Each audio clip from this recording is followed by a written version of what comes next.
పరిశుద్ధ నామమునకు మహిమ కలుగుగాక. ఆమేన్. పరిశుద్ధుడును మన రక్షకుడైన క్రీస్తు యేసు వారి యొక్క ప్రశస్త నామములో ఈ ఆరాధనకై చేరువచ్చిన సహోదరి సహోదరులకు అలాగే దైవజనులందరికీ కూడా నా హృదయపూర్వక వందనాలండి. దేవాది దేవుడు ఎంతగానో ప్రేమించి కృప చూపించి మరొక తరుణాన్ని అనుగ్రహించి మీతో కలిసి ప్రభుని ఆరాధించడానికి, వాక్యాన్ని ధ్యానించడానికి దేవుడు నాకు అనుగ్రహించిన ఈ భాగ్యమును బట్టి కూడా ప్రభు నేను ఎంతగానో స్తుతిస్తూ ఉన్నాను, ఆరాధిస్తూ ఉండి ఉన్నాను.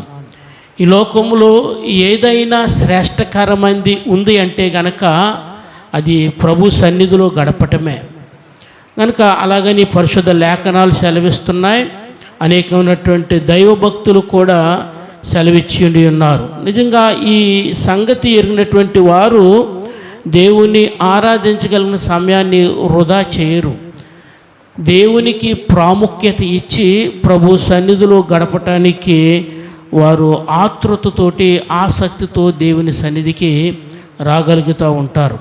కానీ లోకం అంతా కూడా ఎక్కువగా దేవునికి బయట ఉంటుంది. దేవుని ఎరిగిన వారు మాత్రము తప్పకుండా ఆయన సన్నిధిలో గడపటానికి వారు మనసు ప్రేరేపించబడిన వారే ప్రభు సన్నిధికి నడిపించబడతా ఉంటారు. ఏదేమైనప్పటికీ దేవదేవుడు మనల్ని అందరినీ ప్రేమించి కృప చూపించి మన ఆయుష్ను పొడిగించి ఈ నూతన ఆరాధన దినాన్ని మనకు అనుగ్రహించి ఉన్నారు. అందుని బట్టి మనం ప్రభుని స్తుతించబద్దులమైనాము.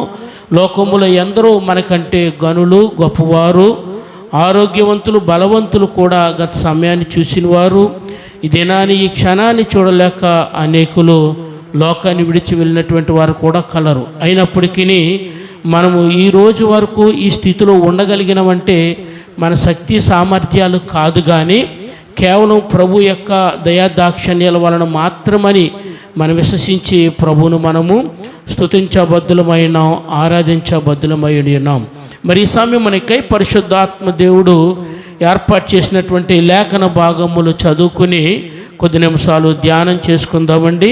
పరిశుద్ధ గ్రంథము నుండి అపోస్తలుడైన పౌలు తిమోతికి రాసిన రెండవ పత్రిక, అపోస్తలుడైన పౌలు తిమోతికి రాసిన రెండవ పత్రిక మూడవ అధ్యాయము మొదటి 5 వచనాలు చదువుకుందాం. నేను చదువుతున్నాను, మీరు అందరూ కూడా మీ గ్రంథాలను తెరిచి అందరూ కూడా వాక్యాన్ని చూడండి. చాలా ప్రాముఖ్యమైనటువంటి అంశము దేవుడి దినాన మన ఎదుటికి తోడుకుని వస్తూ ఉండి ఉన్నారు. అంత్యదినములలో అపాయకరమైన కాలములు వచ్చినని తెలుసుకునము. ఎలాగనగా మనుషులు స్వార్థప్రియులు, ధనాపేక్షకులు, బెంకములాడువారు, అహంకారులు, దూషకులు, తల్లిదండ్రులకు అవిధేయులు, కృతజ్ఞత లేనివారు, అపవిత్రులు, అనురాగరహితులు, అతిద్వేషులు, అపవాదకులు, అజితేంద్రియులు, క్రూరులు, సజ్జన ద్వేషులు, ద్రోహులు, మూర్ఖులు, గర్వాంధులు, దేవుని కంటే సుఖానుభవమును ఎక్కువగా ప్రేమించువారు, పైకి భక్తి గలవారి వలె ఉండి దాని శక్తిని ఆశ్రయింపని వారినై యుందురు. ఇట్టి వారికి విముఖుడవై ఉండుము. దేవుడు తన పరిశుద్ధ వాక్యమును మన వినికిట్లో ఫలింపచేయునుగాక. ఆమేన్. తల వంచి కళ్ళు మూసుకుందాం, చిన్న ప్రార్థన చేసుకుందాం, ప్రభు యొక్క సహాయాన్ని కోరుకుందాం. పరిశుద్ధుడు అయిన తండ్రి, ప్రేమ కలిగిన రాజా, వందనములు స్తోత్రాలు చెల్లిస్తూ ఉండి ఉన్నమయ్య.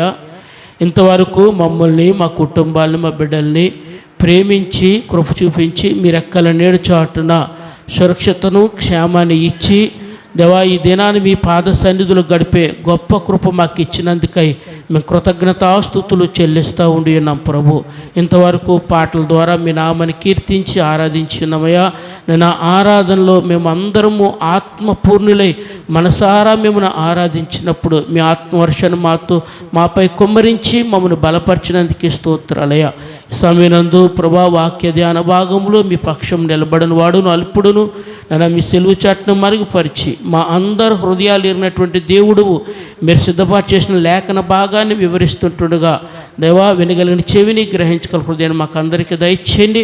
వాక్యమును అంగీకరించే మనసును దయచేయండి. వాక్యాన్ని మా జీవితానికి మేము మనవయించుకుని అట్టి ప్రకారంగా మేము జీవిస్తున్నామా లేదా అని మమ్మల్ని మేమే పరిశీలించుకుని పరీక్షించుకుని యోగ్యంగా వాక్యమును అంగీకరించే మనసును మాకు దయచేయమని యేసు క్రీస్తు పరిశుద్ధమైన నామములో ప్రార్థిస్తున్నాము పరమ తండ్రి, ఆమేన్.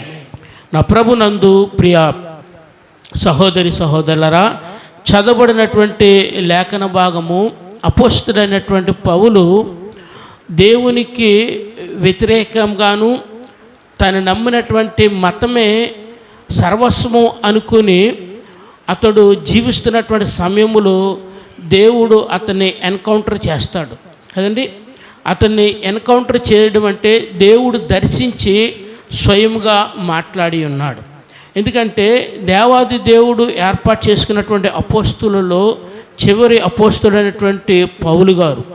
అయితే ఎప్పుడైతే దేవుడు సౌలుని ఎన్కౌంటర్ చేసినారో అప్పుడు సత్యాన్ని ఎరిగి అప్పుడు వరకు తను నమ్మినటువంటి మతము అంతా కూడా అది ఆచార ప్రకారమైనది, అది నన్ను నిత్య జీవములోనికి పరలోకములోనికి నడిపించదు అనేటువంటి సత్యాన్ని ఎరిగినటువంటి వాడై ప్రభువుకు అతడు తన్ను తాను అర్పించుకుని ప్రభువుని సొంత రక్షకునిగా స్వీకరించి అతడు బాప్తిసం పొందిన తదుపరి పరిచర్య కొరకు నియమించబడి దేవుడి యొక్క ఆత్మ ప్రేరణ బట్టి ఆయా ప్రాంతాలని సందర్శిస్తూ వెళ్తూ ఉన్నటువంటి పౌలు అనేక సంఘాలని స్థాపించి ఉన్నాడు. అనేక సంఘాలను స్థాపించిన తదుపరి ఆయా సంఘాలలో ఆయా యవనస్తులని ప్రభువు చేత ఏర్పరిచి ఆ సంఘాలను నడిపించడానికి నాయకులుగా నియమించి ఉన్నాడు. ఆ కోవలో తిమోతిని ఆత్మీయ కుమారుడుగా స్వీకరించి తిమోతికి సంఘాన్ని ఏర్పరిచిన తర్వాత అతనికి దూర ప్రాంతం నుండి 2 ఉత్తరాలు రాసి ఉన్నాడు. ఆ రాసినటువంటి ఆ 2 ఉత్తరాలలో అక్కడ ముఖ్య అంశం ఏమిటంటే సంఘమును నడిపించవలసినటువంటి విధి విధానాలను గురించి, అలాగే యవ్వన ప్రాయములో ఉన్నటువంటి నీవు సంఘములో ఏ విధంగా మాదిరికరంగా నీవు ఉండాలి, దేనికి దూరంగా ఉండాలి, దేనిని సంఘానికి బోధించాలి, ఏది ప్రాముఖ్యత అనేటువంటి విషయాలను పదే పదే ఈ 2 పత్రికలలో రాసి ఉన్నారు పౌలు గారు. ఆ విధంగా రాసినటువంటి పత్రిక ఈ 2వ పత్రికలో ఈ 3వ అధ్యాయములో ప్రాముఖ్యమైనటువంటి విషయాన్ని ఇక్కడ తేటపరుస్తూ ఉన్నాడు. ఇక్కడ ఆరంభిస్తూనే అంత్యకాలములో అనేటువంటి అంత్య దినములలో అనేటువంటి మాటను ఉపయోగించి ప్రజలు ఎలాగ ఉంటారు అనేటువంటి విషయాన్ని చెప్తున్నారు. ఎప్పుడు ఇంచుమించుగా ఇది ఎప్పుడు రాయబడి ఉన్నదంటే గనక ఇంచుమించుగా క్రీస్తు శకం 55 ఆ సమయంలో 60 మధ్యలో కాలంలో రాయబడినటువంటిది. అయితే అప్పుడే 2000 సంవత్సరాల క్రితమే అంత్య దినములను గురించి అపోస్తలుడైన పౌలు తిమోతికి చెప్తూ సంఘములో కానీ సమాజములో కానీ ప్రజలు ఉండేటువంటి విధానాన్ని ఇక్కడ వ్యక్తపరుస్తూ ఉన్నాడు. నిజమే, అంత్య దినములలో అపాయకరమైనటువంటి కాలములు వచ్చును అనేటువంటి మాట గమనించండి. ఇది అంత్య దినములు అనేటువంటి మాటను లేక అంత్యకాలము అనేటువంటి మాటను మన పరిశుద్ధ గ్రంథములు చూస్తే ఇంచుమించుగా 32 సార్లు 35 సార్లు రాయబడింది. పదే పదే చాలా సందర్భాలలో రాయబడి ఉన్నది. అయితే ఏ అంత్య దినాలు ఏ అంత్యకాలాలు అనేటువంటిది మనము ఆలోచన చేస్తే ఇక్కడ ప్రజలో ఉండేటువంటి విధానము మార్పులు వస్తూ ఉంటాయి. దేవుని రాకడ సమీపము అయినప్పటికీ ప్రజలలో కనిపించేటువంటి ఈ మార్పులు చూడగానే ఇది దేవుని రాకడికి సూచనగా మనకి కనిపిస్తుంది అనేటువంటి విషయాన్ని ఇక్కడ ప్రథమముగా ఎత్తిపెట్టి రాస్తా ఉన్నాడు. అయితే ఇక్కడ మనము ఆలోచన చేయవలసిన విషయం ఏమిటంటే ఏది అంత్య దినములు అనేటువంటిది ఫస్ట్ మనము ఆలోచన చేయాలి. ఎందుకంటే దేవుడు మనకి ఆది నుండి మాట్లాడుతున్నటువంటి మాట ఏమిటంటే, సృష్టిని సృజించినటువంటి దేవుడు తదుపరి ఈ సృష్టి యావత్తు కూడా పతనం కాబోతూ ఉన్నది, దీనిని అంత్యముగా ఎంచుతూ ఉన్నాడు. దానికి ప్రథమముగా యేసుక్రీస్తు ప్రభువారు మొట్టమొదటిసారి వచ్చినారు, ఆయన రక్షణ ప్రకటించి వెళ్ళిపోయినారు. తదుపరి రెండవ రాకడ రాబోతుంది, దాని అంతమ సూచనగా చెప్తూ ఉండి ఉన్నారు.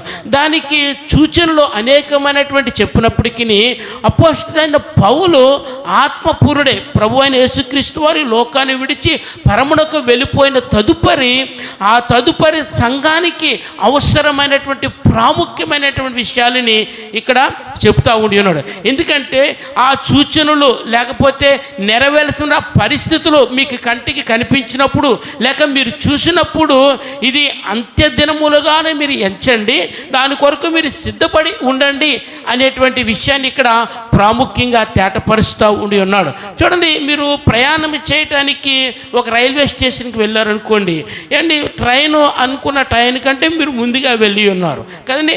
గమనించండి, వెళ్ళినప్పుడు ట్రైన్ రావడానికి ఇంకా సమయం ఉంది అని మీకు ఏమంటే తెలుసు కనుకనే కొంత నిర్లక్ష్యంగా ఉంటారు. ఆ షాప్కి వెళ్తారు, అటు వెళ్తారు, ఇటు వెళ్తారు. అయితే ట్రైన్ వచ్చే ముందు అనౌన్స్మెంట్ చేస్తారు కదండి. ఈ అనౌన్స్మెంట్ రాగానే మీరు మొట్టమొదటి ఎలా ఉండరు అదే స్థితిలో ఉండరు కదండి. అప్పుడు ఏం చేస్తారు, మీరు అలర్ట్ అవుతూ ఉంటారు. ఎందుకో అనౌన్స్మెంట్ వచ్చింది, ఫలానా ప్లాట్ఫామ్ మీదకి పలానా ట్రైను, అంటే ఏ ట్రైన్ కొరకు మీరు ఎదురు చూస్తున్నారో అది రాబోతుంది అనే అనౌన్స్మెంట్ రాగానే మీరు అలర్ట్ అవుతారు.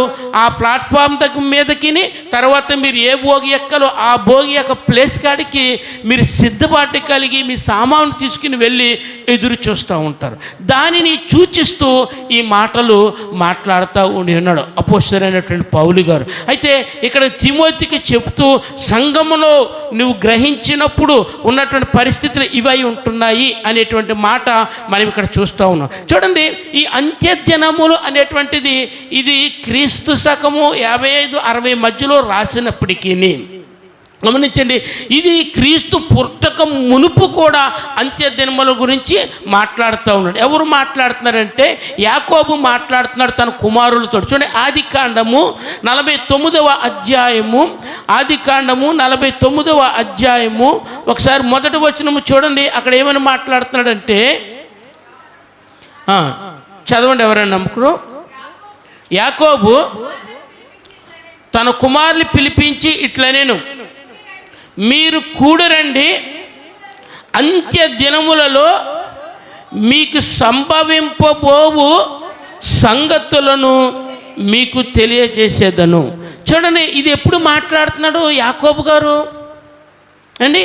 చూడండి, యాకోబు గారు ఇంకా దాని తర్వాత చాలా కాలం, కొన్ని వేల సంవత్సరాలు గతించింది. కానీ ఆ రోజుల్లోనే యాకోబు తన కుమారులను, అంటే ప్రస్తుతము ఏంటి ప్రపంచాన్ని నిండివేసినటువంటి ఈ 12 గోత్రాల జనాంగమును గురించి ఆయన ఉద్దేశించి మాట్లాడుతూ అన్నటువంటి మాట, అంత్యదినములలో మీకు సంభవింపబో సంగతులను మీకు తెలియజేసేదని అన్నాడు. అంటే అంత్యదినాల గురించి, తర్వాత సంభవింపబో వాటిని గురించి యాకోబుగా ఎలాగ చెప్పగలుగుతున్నారంటే ఆయన ఆత్మపూర్ణుడై చెప్పగలుగుతున్నాడు. దేవుని యొక్క ఆత్మ ప్రేరణ బట్టి సంభవింపబోవేవి, అంత్య దినములో జరగబోవే వాటిని గురించి చెప్తా ఉన్నట్లుగా మనము చూడగలుగుతున్నాం. నిజమే, ఎందుకంటే ఆ రోజుల్లో దేవుడు ప్రేరణ బట్టి రాసినటువంటి గ్రంథం, పరిశుద్ధ గ్రంథం అంతా కూడా అదే కోవలో రాయబడింది. అలాగనే మనము ఇంకొక సందర్భాన్ని కూడా మనం చూడవచ్చు. చూడండి, అపోస్తల కార్యములు 2వ అధ్యాయము 17వ వాక్యంలో ఆ సందర్భాన్ని మనం చూసినప్పుడు అక్కడ అన్నటువంటి మాట చూడండి, అంత్య దినముల యందు నేను మనుషులందరి మీద నా ఆత్మను కుమ్మరించేదను, మీ కుమారులను మీ కుమార్తెలను ప్రవచించెదరు, మీ యవనులకు దర్శనములు కలుగును, మీ వృద్ధులు కలలు కందురు. చూడండి, ఇది అపోస్తల కార్యములో రాయబడినప్పటికీ ఎక్కడ సందర్భం అనేది యోవేలు గ్రంథములో మాట్లాడినటువంటి సందర్భము కదండి. యోవేలు గ్రంథములో మాట్లాడినటువంటి సందర్భము, యోవేలు గ్రంథం 2:28 కనిపిస్తుంది, మనకు చదవడం అవసరం లేదు. అంత్య దినముల యందు నేను మనుషులందరి మీదను తన ఆత్మ నింపి, నా ఆత్మను కుమ్మరించి చేసేటువంటి కార్యముని గురించి మాట్లాడుతూ ఉన్నాడు. ఈ రీతిగా ఈ పరిశుద్ధ గ్రంథం అంతట్లో 30 నుంచి 35 సార్లు ఇంచుమించుగా అంత్య దినాలు, అంత్యకాలము అనేటువంటి సందర్భాలని పరిశుద్ధ గ్రంథము సెలవిస్తూ ఉండి ఉన్నది.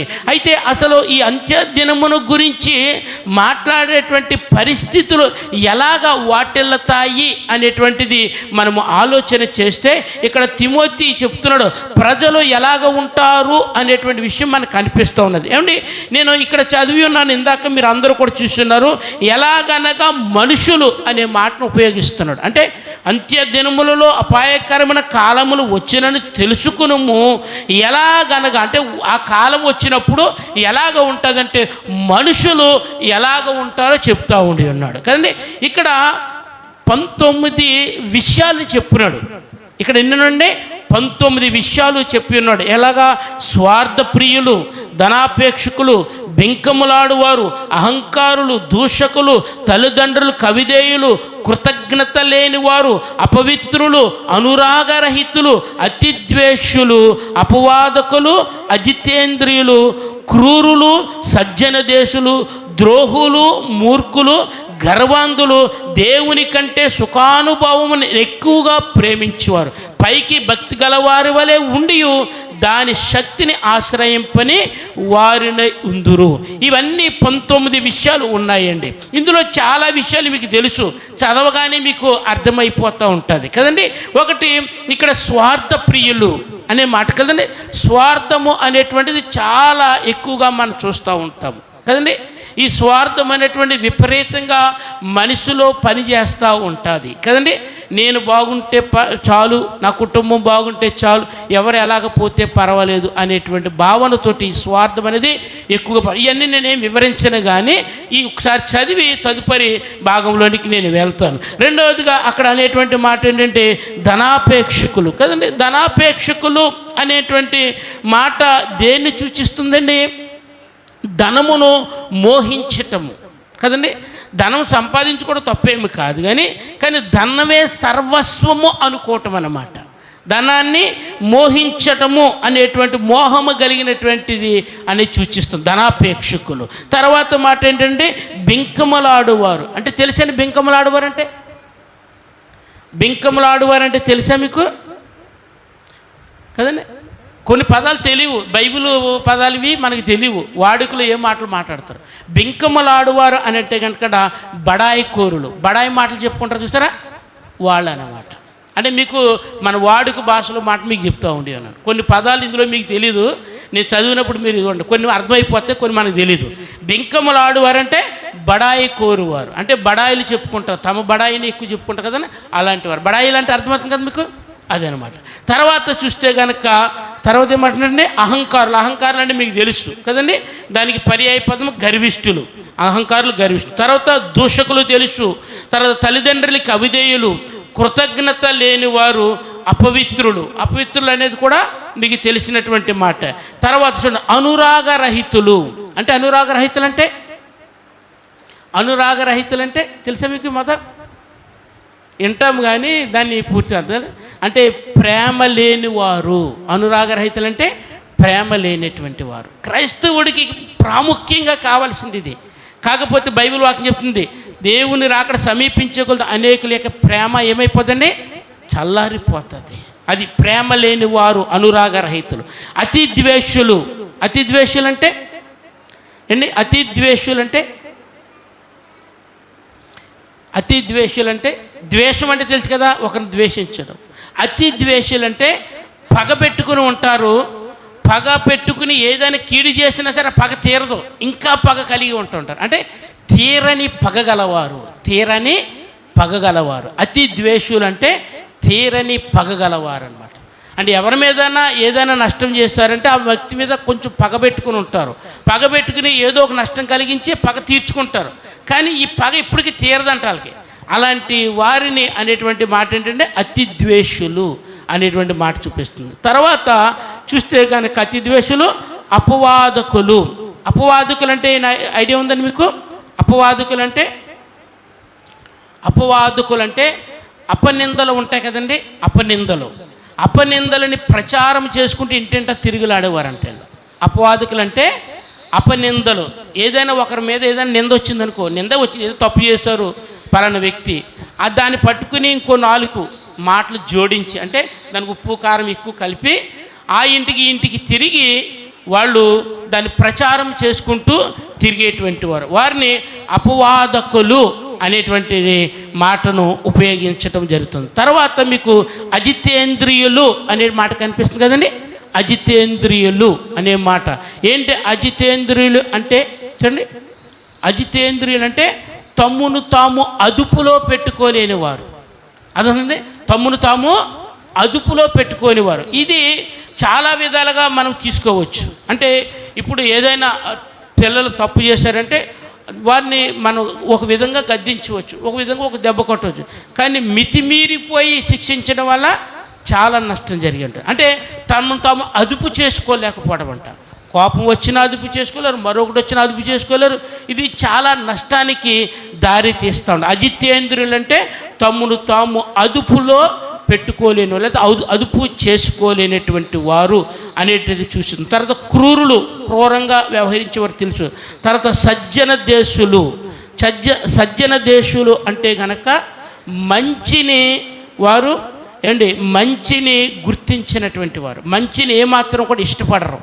మంచి చేయడానికి, మంచి అనే దానిని ఇష్టపడని వారిని సజ్జన దేశులు అనేటువంటి మాట. అంటే బైబిల్ పదాలలో కొన్ని వాడిక పదాలు మనకు తెలియదు. నేను అందుకొరకు పర్టికులర్గా అర్థమయ్యే పదాలు కాకుండా అర్థం కానివి నేను నోట్ చేసుకుని రావటం జరిగింది. సజ్జన ద్రోహులు తెలుసు, ద్రోహం చేస్తూ ఉంటారు, నమ్మినటువంటి వారికి ద్రోహం చేస్తూ ఉంటారు. తర్వాత మూర్ఖులు కదండి, మూర్ఖులు అంటే కూడా తెలుసు కదండి. మూర్ఖులు అని అంటే గనక అక్కడ ఏమని బైబిల్ చేస్తుంటే తమను తాము జాగ్రత్త పరుచుకొనేవారు. ఏదైనా అపాయం ఉందని తెలిసినప్పుడు వారు నిర్లక్ష్య వైఖరిగా ఉంటారు. దానిలో మూర్ఖులు, మూర్ఖంగా వెళ్ళిపోయాడు అంటారు చూస్తారా, అదన మూర్ఖులు అనేటువంటి చూస్తాం. తర్వాత గర్వాంధులు, ఇందాక అహంకారులు వచ్చింది, దానికి పర్యాయపదం గర్వాంధులు తెలిసినటువంటి. దేవుని కంటే సుఖానుభవం ఎక్కువగా ప్రేమించేవారు. ఇది చాలా ఎక్కువగా కనిపిస్తుంది నేటి సేవకులలో కదండి. ఈరోజు నేటి సేవకులలో ఎక్కువగా కనిపిస్తుంది. దేవుని కంటే సుఖానుభవం. మీకు బాగా అర్థమవ్వాలంటే యేసుక్రీస్తు ప్రభువుల వారు పరమునకు ఆరోహణమై వెళ్ళిపోవటానికి ముందుగా శిష్యులకి ఇచ్చినటువంటి చివరి మాటలేంటి? మత్తయి సువార్తలోను 3 సువార్తలు మనకు కనిపిస్తున్నాయి. మీరు సర్వసృష్టికి వెళ్ళి సువార్తను ప్రకటించుడి కదండి. ఇప్పుడు సర్వ సృష్టికి వెళ్ళి సువార్తను ప్రకటించుడి అనేటువంటి మాటను తీసుకుంటే నేటి సేవకులు ఉన్న చోటనే వారు కంఫర్ట్ జోన్ని ఏర్పాటు చేసుకుంటారు. అక్కడి నుంచి బయటికి వెళ్ళటానికి ఇష్టపడరు. ఎందుకు? వారు కంఫర్ట్ మిస్ అయిపోతూ ఉంటారు.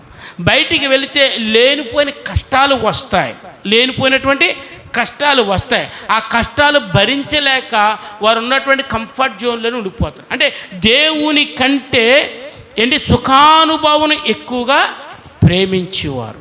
దేవుని ప్రేమించేవారు దేవుని కొరకు ప్రాణం పెట్టడానికని ఇష్టపడతారు. కానీ దేవుని కంటే సుఖానుభవమును అంటే దేవుని పేరు చెప్పే వాడబడతారు, దేవుని పేరు చెప్పే వారు వినియోగించబడతారు. కానీ సందర్భం వచ్చినప్పటికీ వారు సుఖానుభవం ఎక్కువ ప్రేమిస్తారు, దేవుని కొరకు కొంచెం కష్టపడటానికి ఇష్టపడనటువంటి వారు. ఇది చాలామంది సేవకుల్లోనూ విశ్వాసుల్లో కూడా మనకి కనిపిస్తూ ఉంటుంది కదండి. ఇప్పుడు మనం దేవుని సన్నిధికి ఇక్కడ అంతా దగ్గర చాలా చర్చలు ఉన్నాయి, దేనికని వెళ్ళొచ్చు. అదే కొంచెం దూరంగా ఉంది, వెళ్ళాలంటే కష్టం కదండి. రెండవది, ఇప్పుడు ఆ రోజు ఉదయం నుండి సాయంత్రం దాకా పనిచేసి వచ్చారు, సాయంత్రం కూడికి ఏర్పాటు చేశారు పాస్టర్ గారు. ఇప్పుడు సాయంత్రం కూడికి వెళ్ళాలి కదండి. ఇప్పుడు వెళ్ళాలన్నప్పుడు మీ శరీరం ఏమో అలసి ఉంది, ఉదయం నుంచి సాయంత్రం పనిచేసి వచ్చారు, శరీరం సుఖం కోరుతుంది. సుఖం కోరుతున్నప్పుడు ఒకవైపునేమో మీటింగ్ ఉంది, మనసులో ప్రేరేపణ, ఆత్మ ప్రేరేపిస్తుంది సన్నిధికి వెళ్ళాలని, మీటింగ్కి వెళ్ళాలని. ఇప్పుడు రెండింటి మధ్యలో పోరాటం ఉంది. ఈ పోరాటంలో మీరు ఒకవేళ ఎందుకులే అని శరీరానికి కొంచెం అవకాశం ఇచ్చారా, అది సుఖం కోరుతుంది. దేన్ని మిస్ అవుతారండి? దేవుని సన్నిధిని మిస్ అయిపోతారు. ఇది దేవుని సన్నిధిని సేవకుల్లోనూ ఉంటుంది, విశ్వాసులోనూ ఉంటుంది. దేవుని సన్నిధిని పోగొట్టుకుంటాం, శరీరం కోరినట్టుగా సుఖాన్ని అనుభవించడానికి ఇష్టపడే వారంగా ఉంటాం. అందుకొరకని చివరికి ఈ యొక్క మన యొక్క అంత్య దినములలో జరిగేటువంటి పరిస్థితులు అంటే దేవుని సన్నిధానికి వెళ్ళడానికి కూడా ఇష్టపడరు. ఇంకా ఏమైపోయిందంటే ఈరోజు ఇప్పుడు మీడియా విపరీతమైపోయింది. ప్రతి ఒక్కరి చేతిలో స్మార్ట్ ఫోన్ ఉంటుంది. ఇక్కడ లైవ్ వెళ్తుంది. ఇంట్లో బెడ్ మీద పడుకుని కదండి, బెడ్ మీద అడ్డంగా పడుకుని సెల్ ఫోన్ ఇలా పెట్టుకుని, అవును కదా, ఏం కోరుతున్నారు ఇప్పుడు, అవును కదా, యథార్థంగా ఆలోచన చేసుకుంది కదండి. చాలా సింపుల్ అయిపోయింది. మేమే విన్నామండి వాక్యం, ఏదో 2 మాటలు వింటాం, నువ్వే విన్నామండి వాక్యం, మేము పాలు పంచుకున్నామండి. ఆలోచన చేయండి. ఎందుకంటే దేవుని సన్నిధికి మనం వెళ్ళాలి మనసారా. మీరు పరిశుద్ధ గ్రంథంలో 150 కీర్తనలు ఉన్నాయి కదండి. ఈ 150 కీర్తనలో 120వ కీర్తన కానించి 134వ కీర్తన వరకు యాత్ర కీర్తనలు అని ఉంటాయి. అర్థమైందండి? ఏంటంటే యాత్ర కీర్తనలు అని ఉంటాయి. ఈ యాత్ర కీర్తనలని అంటే ఏమిటంటే, ఇశ్రాయేలు ప్రజలు యెరూషలేములో దేవాలయంలో జరిగేటువంటి ఆరాధనకే వారు ఆయా దూర ప్రాంతాల నుండి, ఆయా గ్రామాల నుండి యెరూషలేం పట్టణానికి నడుబొడ్డికి వచ్చేటువంటి వారు. అర్థమైందండి? దూర ప్రాంతం. ఇప్పుడైతే అందరికీ బైకులు ఉన్నాయి, కారులు ఉన్నాయి, చాలా సింపుల్ జర్నీ. లేకపోతే చివరికి సైకిల్ అన్నా ఉంది, అవునా కదా. ఆ రోజుల్లో అందరూ కూడా కాలినడకనే వెళ్ళవలసిన వారే. కాలినడకనే వెళ్ళవలసినటువంటి పరిస్థితి వాటిల్లినప్పుడు వారందరూ కూడా ఆ యొక్క గ్రామంలో లేకపోతే ఆ యొక్క ఉన్నటువంటి ప్రాంతం నుంచి గుంపులుగా బయలుదేరేవారు. స్త్రీలు ఒక గుంపు, పురుషులు ఒక గుంపు అయ్యేవారు. ఈ 2 గుంపులు కలిసి ఈ కీర్తనలు 120వ కీర్తన కాంచి 134వ కీర్తన వరకు ఉండొచ్చండి. ఈ యాత్ర కీర్తనలు పాడుకుంటూ దేవుని స్తుతించుకుంటూ ఆ యెరూషలేం పట్టణానికి వెళ్ళేటువంటి వారు. ఆ యెరూషలేం మందిరానికి వెళ్ళి అక్కడ ఆరాధనలో పాలు పంచుకునేవారు. ఇది ఎంత కష్టమో తెలుసండి. దగ్గర ప్రయాణము కాదు, దూర ప్రయాణము. అయినా సరే కాలి నడకని, అయినా సరే దొంగల బెడత ఉండేటువంటిది. ఎందుకంటే ఆ యొక్క దోపిడీ దొంగలు ఉండేటువంటి వారు. అయినా సరే ఒక క్రూర మృగాలు అటాక్ చేసే పరిస్థితి ఉంది. అయినా సరే ఇంత కష్టాన్ని అనుభవించి దేవుని మందిరానికి వెళ్ళాలని వారు సాహసించి వెళ్ళేటువంటి వారు. అర్థమైందండి? వారు సాహసించి వెళ్ళేటువంటి. మీకు ఇంకా బాగా అర్థం అవ్వాలంటే యేసుక్రీస్తు ప్రభులు వారు 12 సంవత్సరాల వయసులో ఉన్నప్పుడు వారి తల్లిదండ్రులు యోసేపు మరియమ్మ గారు ఎక్కడికి తీసుకెళ్లారండి? ఎక్కడికి తీసుకెళ్లారు? యెరూషలేము మందిరానికి తీసుకుని వెళ్ళారు కదండి. బైబిల్లో ఉన్న మాట చెప్తున్నాను మీకు కదండి. వారు తీసుకువెళ్ళిన తర్వాత అయిపోయింది పండుగ, తిరిగి వస్తూ ఉండి ఉన్నారు. జాగ్రత్త గమనించండి. తిరిగి వస్తూ ఉన్నప్పుడు ఇక్కడ యేసు ప్రభులు వారు యెరూషలేము మందిరములోనే ఉండిపోయాడు ఆయన. వీళ్ళిరువురు, స్త్రీలు ఒక గుంపు ముందు వెళ్ళిపోయినారు, పురుషులు వెనక గుంపు వస్తూ ఉండి ఉన్నారు. ఇప్పుడు తల్లిదండ్రులు ఇరువురు కూడా గ్రహించలేదు. ఎందుకు గ్రహించలేదు అని అంటే గనక ఇక్కడ ఒక మర్మం ఉన్నది. పరిశుద్ధ గ్రంథంలో లేదు కానీ ఇది ఒక మర్మం ఉన్నది. ఎందుకు అనంటే యేసు ప్రభులు వారు 11 సంవత్సరాల వయసు ఉన్నది. అప్పటికి 12 సంవత్సరానికి వెళ్ళడానికి కొద్ది రోజులు మాత్రమే ఉన్నది. 11 సంవత్సరాల లోపు అంటే 12 సంవత్సరాల లోపు స్త్రీలతో కలిసి వెళ్ళవలసిన వాడు, చిన్న బాలుడి కింద లెక్క. ఎప్పుడైతే 12 సంవత్సరాలు దాటిపోయినాయో అప్పుడు పురుషుల లెక్కలోనికి వస్తాడు, పురుషుల గుంపులో వస్తాడు. అందుకొరకని వెళ్ళేటప్పుడు తల్లితో పాటు మరియమ్మ గారితో పాటు యెరూషలేముకి వెళ్ళినారు. అక్కడ పండుగలో పాలు పంచుకున్నారు. 12 సంవత్సరాల వయసు అక్కడ నిండింది ఆయనకి. 12 సంవత్సరాల వయసు నిండగానే అక్కడ దేవాలయములు ఇప్పటికీ కూడా ఇజ్రాయేల్ దేశంలో ఆ యొక్క మందిరం ఇప్పుడు లేదు కానీ ఆ మందిరపు యొక్క గోడ, ఏడుపుల గోడ అంటారు కదండి, వేలింగ్ వాల్ అంటారు. మేము 2 పర్యాయాలు వెళ్ళాము అక్కడికి. ఆ యొక్క గోడ దగ్గరికి వీరు ధర్మశాస్త్రాన్ని, బైబిల్ గ్రంథం యొక్క ధర్మశాస్త్ర చుట్టలని ఆ యొక్క బాలుడు 11 సంవత్సరాల చిల్లరున్న బాలుడు భుజం మీద పెట్టి ఆ మందిరం దగ్గరికి తీసుకుని రావాలి. తీసుకుని వచ్చి అక్కడ యాజకుల యొక్క పరివక్షణలో ఆ యొక్క గ్రంథాన్ని విప్పి చదివి ఆ గ్రంథాన్ని అక్కడ పెట్టి మరలా తిరిగి 12 సంవత్సరాల వయసు నిండుతుండగా అప్పుడు తిరిగి వెనక్కి వస్తారు. ఈ యొక్క పరిస్థితిలో జరిగేది ఏంటంటే 11 సంవత్సరాల లోపు అంటే 12 లోపులో ఉన్నటువంటి వారు స్త్రీలతో పాటు వెళ్ళారు యేసుప్రభుల వారు. తిరిగి వచ్చినప్పటికి 12 సంవత్సరాల వయసు అయిపోయింది. ఇప్పుడు తల్లి ఆమె మరియమ్మ అనుకుందే ఆయన నా భర్త అయిన యోసేపుతో పాటు ఉన్నాడులే అని ఆమె అనుకున్నది.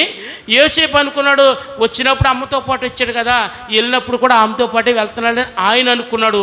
2 రోజులు ప్రయాణం తదుపరి వీళ్ళు ఆగిన చోట బస చేస్తారు, భోజనం చేయడానికి ఆగిన చోట చూస్తే ప్రభువు లేరు. ఏమైపోయాడని అంతా కూడా వారు అందరూ కూడా ఎతికినా దొరకలేదు. మరలా తిరిగి ఎక్కడికి వచ్చారండి? యెరూషలేముకి వచ్చారు. దేవాలయంలో చూస్తున్నారు. ఆయన అక్కడ ఉన్నటువంటి పరిసయ్యులతోటి మాట్లాడుతున్న సందర్భాన్ని చూస్తున్నాం. అయితే ఎందుకు నేను ఈ విషయాన్ని మీకు జ్ఞాపకం చేస్తానంటే, వారు ప్రయాణం 2 రోజులు ప్రయాణం తర్వాత చూశారంటే మీరు గమనించండి, ఎన్ని రోజులు ప్రయాణం చేసి మందిరానికి వెళ్ళేవారు వాళ్ళు. అర్థమవుతుందండి? అంత సుదీర్ఘమైన ప్రయాణం, అంత కష్టమైన ప్రయాణం చేసి దేవుని మందిరానికి ఆసక్తితో వెళ్ళేటువంటి వారు. అందుకొరకని ఇక్కడ చివరి 2 మాటలు కూడా దేవుని కంటే సుఖానుభవమును ఎక్కువగా ప్రేమించువారు.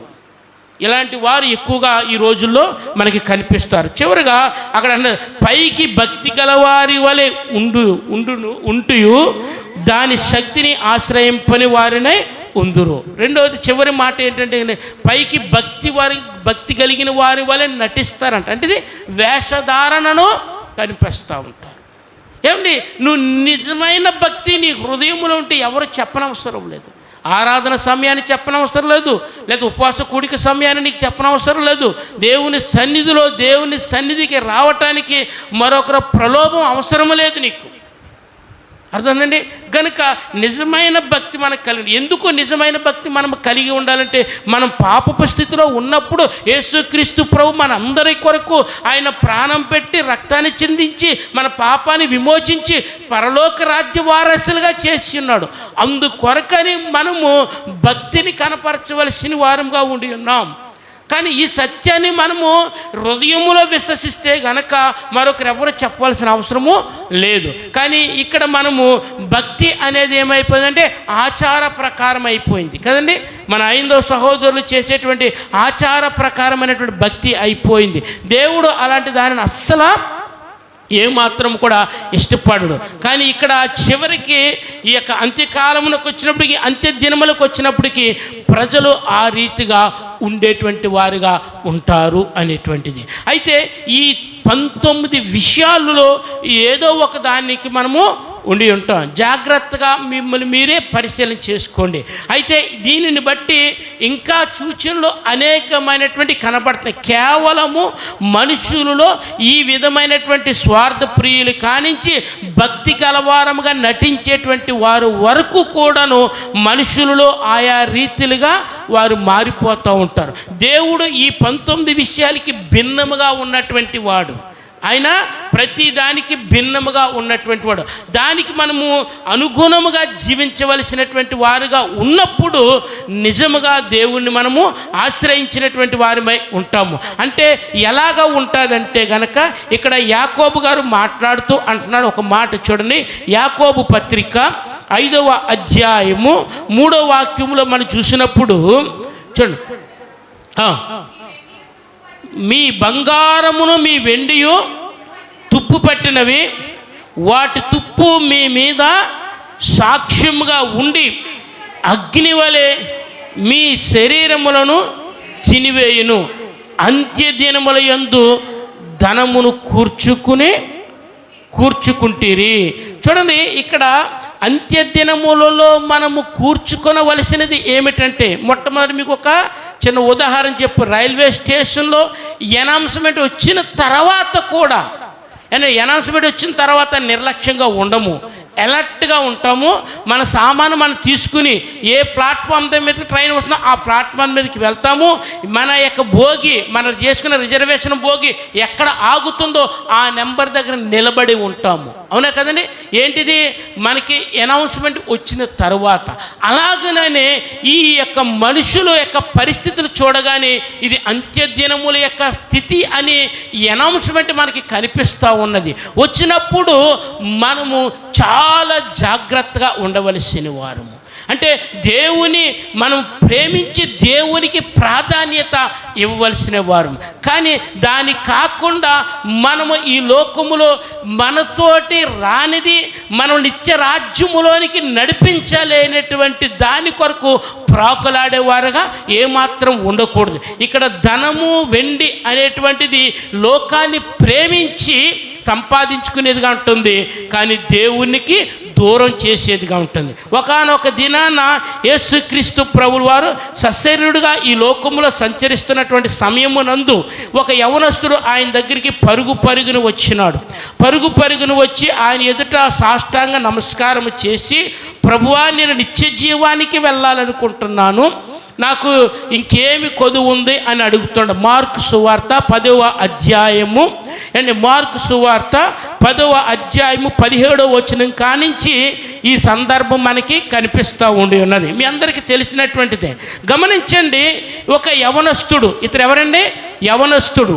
ఇతడు ఒక అధికారి, ఇతడు ఒక ప్రభుత్వపు అధికారి. అంతేకాకుండా ఇతడు ఒక ధనవంతుడు. అంతేకాదు, ఇతడు భక్తిపరుడు కూడా. ఇతడు ఎవరండి? భక్తిపరుడు కూడా. భక్తిపరుడు గమ్మట్టే ప్రభు దగ్గరికి రాగలిగినాడు.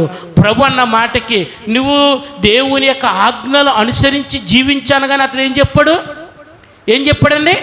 చిన్నప్పటి నుండే ఈ ఆజ్ఞలన్నీ నేను అనుసరించి, అవునా కదా? అంటే ఆజ్ఞలు అనుసరించి నడుచుకునేది భక్తిపరుడా, భక్తిహీనుడా? కాస్త కొంత భక్తి చేస్తున్నవాడే కదా. గమనించండి, ఎప్పుడైతే ఇతనిలో ఇన్ని గుణలక్షణాలు కలిగి ఉన్నటువంటి వ్యక్తిని ప్రభువు చూచి, చూడండి ఆయన అంటున్నటువంటి మాట 21వ వచనం చదవండి ఒక్కసారి. 10వ అధ్యాయం మార్కు సువార్త 21వ వచనం.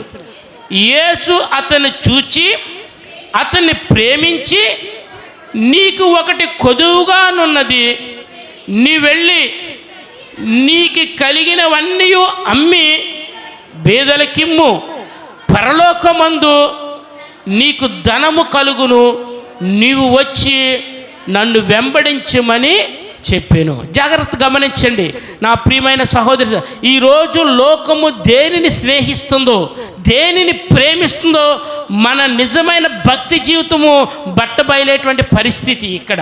అతని ఆ ధనవంతుడే కాదు, ఈరోజు ఏ క్రైస్తవుడిని అడిగినా సరే, ఏమిటయ్యా నీ విజన్, ఏమిటి నీ యొక్క గోల్ అని అంటే కనుక ఏం చెప్తాము? పరలోకం వెళ్ళాలి, అంతే కదా. ఎవ్వరు ఏ క్రైస్తవుని అడిగినా అదే అంటాడు. ఇతను కూడా ఏంటి ఆశ? ఏంటి ప్రభు దగ్గరకు వచ్చి ఇతను అడిగింది ఏంటి? నేను నిత్య జీవానికి వెళ్ళాలనుకుంటున్నా. చూడండి, ఆయన 17వ వచనం, ఆయన బయలుదేరి మార్గమున పోవచ్చునగా ఒకడు పరిగెత్తుకుని వచ్చి ఆయన ఎదుట మోకాళ్ళుని, సద్బోధకుడా, నిత్య జీవమును వారసుడనగుటకు నేనేమి చేయుదునని ఆయనను అడిగాను. ఏమిటి ఇతని ఆశ? నిత్య జీవము. ఏండి, ప్రతి క్రైస్తవుని ఎవరిని అడిగినా సరే నిత్య జీవం కొరకే నేను ప్రభుని వెంబడిస్తున్నాను, అవునా కదా? చాలా మంచిది ఇది. కానీ ఇప్పుడు నీ నిత్య జీవం వెళ్ళటానికి నీ ఆశ మంచిదే, ఆశ కలిగిన ప్రాణాన్ని దేవుడు తృప్తిపరుస్తాడు కూడా. కానీ ఈ ఆశ నెరవేరటానికి నీలో కొన్ని ఆటంకాలు ఉన్నాయి, కొన్ని అడ్డంకులు ఉన్నాయి. ఈ అడ్డంకులు తొలగించుకోమని దేవుడు సెలవిస్తున్నప్పుడు నువ్వు నిరాకరిస్తే కనుక నష్టపోయేది నీవే, నీ ఆశ నీవే నెరవేర్చుకోలేవు, అవును కదా? ఈ యవనస్తుడు అంతా బాగానే ఉంది. ఏంటి, అతడు ప్రభువు దగ్గరికి వచ్చాడు, సాష్టాంగ నమస్కారం చేశాడు, భక్తిని కనపరుస్తున్నాడు. ప్రభు వారు చెప్పారు ఆజ్ఞలు అనుసరించి జీవించంటే, చిన్నప్పటి నుంచి కూడా నేను ఆజ్ఞలను అనుసరించి జీవిస్తున్నాను అన్నాడు. కానీ అతడికి ఉన్న కొదువ, నీ యొక్క కొదువ ఇదయ్యా అని ప్రభు చెప్పాడు. ఏమని? నీ ధనమును అమ్మి బేదలకిచ్చి నన్ను వెంబడించు అన్నాడు. అండి, ఈరోజు దేవుణ్ణి వెంబడించటానికి చాలామంది చాలా ఆటంకాలుగా ఉన్నాయి. ఇతని ఉద్యోగం ఆటంకమేమీ లేదు, అదన్నా. అలాగైతే కనుక దేవుడిని ఉద్యోగం మానేసి అని అందుడు, అలాగనలేదు, అదండి. కొంతమందికి వారి ఉద్యోగం వారికి ఆటంకంగా ఉంటుంది.